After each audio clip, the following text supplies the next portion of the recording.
Финальное голосование проекта «Великие имена России» стартовало 12 ноября и продлится до 30 ноября.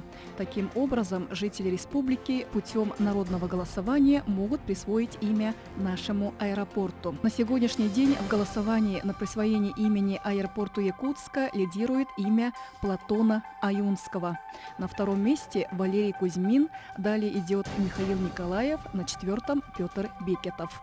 Голосование проводится одновременно несколькими способами на сайте великиеимена.рф, через социальные сети ВКонтакте и Одноклассники, с помощью телефона горячей линии и методом анкетирования.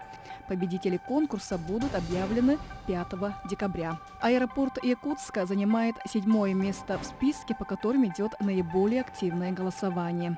Среди лидеров голосования также аэропорты Уфы, Казани, Симферополя, Минеральных вод, Пензы, Сургута, Самары, Нижнего Новгорода, Мурманска и Тюмени. Мен Аюнскаятын берекпін бағарабын. Тоғалеті қабыйыл нахал ваққан юбилей сүйсүббе 5 сылы.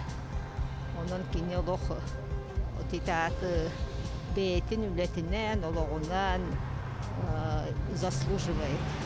Она бар бухагайрын хама ерудок пакки Аюнскай бұл хеп. Аюнскаятын. Ну, тахамай билдили акебет кини болдайды. Хагайрын ноқта баке. Автономиянали баке. Аюнскай. Вот он Аюнскай атын кирелер бит. Аюнскай аты? Ото бихи хакабыт туга ба. Ама кен туттар кихибит.